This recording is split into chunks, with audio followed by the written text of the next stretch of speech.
Здравейте и от мен Лили Шом. Тук що свърших репетиция в театър Възраждане и трябва много бързо да излитам. Тото след малко имам среща с Димитър Живков, който е актьор в представлението, което ще гледам тази вечер, а именно моноспектакълът Живак.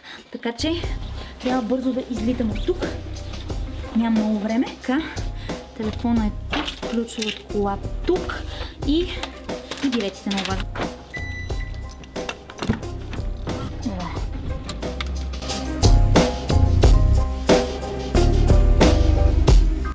Пуснах SMS.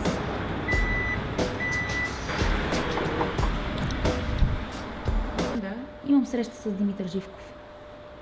Добре, може да влизате надолу. Добре, благодаря ви. Здрасти, как си? Добре, Приятно как си, ми. миличка? Идвам да се видя малко с твоят актьор. Супер, Да. много хубаво. Супер, може ли после с теб нещо? Добре. Айде. Ход. Здрасти, Мите. Как си? Отдавна не сме се виждали. Кое е представление това? Вероятно някъде към 130. 130. Еха. И още има зрители. Има много хора, които не са го гледали. И какво представляват? Те са няколко разказа или... Те са няколко разказа, в които имаме главен герой, който търпи една метаморфоза, ако мога така да кажа, в която преоткрива себе си. И хора го гледат. Гледат ли го млади? За радост на целия ни екип, защото аз никога не говоря само за себе си, ние сме огромен екип за този спектакъл. Публиката ни е много разнообразна. Ти си от Враца, нали така? Тук се вкарва типичния за там Да, диалект, нали така? Точно така, да. Има ли някакви моменти, които не се разбира, толкова е силен диалекта и... Още докато го писахме, докато съм измислял историите и ситуациите, съм бягал от дълбокия диалект, от дълбокото използване на такива изключително диалектни и непознати Мисля, не си думи. наблегнал на това в... Да, по-скоро това е начин на изразяване, не толкова централен фокус на спектакъл. И като всеки един частен проект, не финансиран от никъде, освен от задните ни джобове, си беше трудно. Репетирали сме в тях. Слава Богу, много приятели помагах. Така имали сме много весели представления, много турнета. Пътувате ли? Доста. С двамата си поговорихме доста. Мисля да пусна целият разговор в отделно видео, защото си мисля, че на доста хора би им било интересно какво мислят, правят и какво плануват тези млади хора.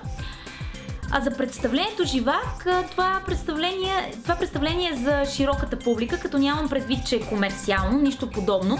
Това е моноспектакъл, а моноспектакъл е доста труден за популяризиране, защото хората имат едно особено отношение към този вид спектакли. Мислят си, че един човек няма да успее да ги забавлява час и половина и няма да е достатъчно интересно. Ама не е така в случая. Екипът на Живак се справя блестящо, вече го играят над 130 пъти, близо 5 години. И го играят пред пълни салони. Аз лично станах свидетел на това. Вземете си местата, ако останат места, ще да сме на джампи, не виждаме нищо. Аз не мога да седна. А защо се харесва толкова много? Защото е добро, наистина е добро и всеки открива нещо за себе си.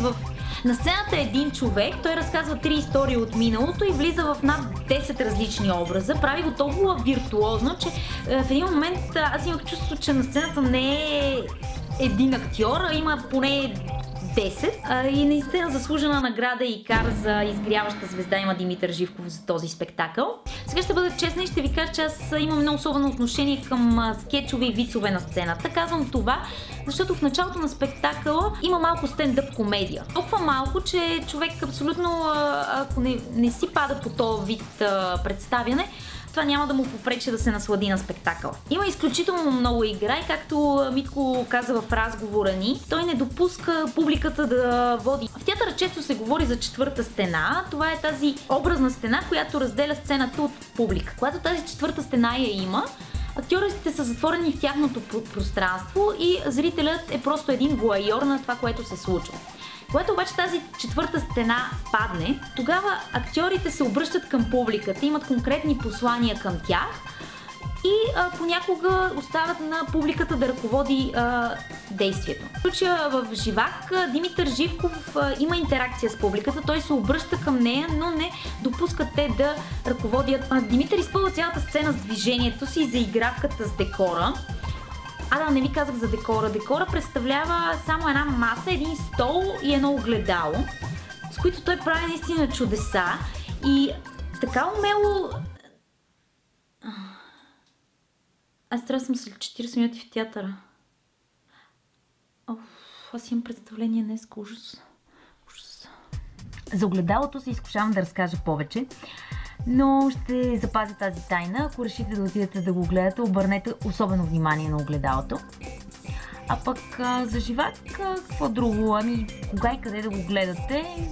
Ако го кажа в това видео, ако някой гледа видеото след една година, определено ще е остаряла информация.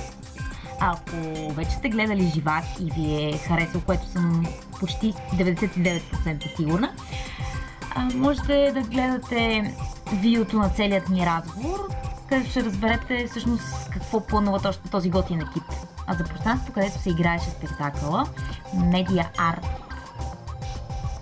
Center, може би бъркам, трябва да го проверя, малко сложно име. Мога да кажа само едно браво, защото е запазено пространството на бившото кино Левски и там се случват най-различни мероприятия, от бизнес до театър. Гледат Живак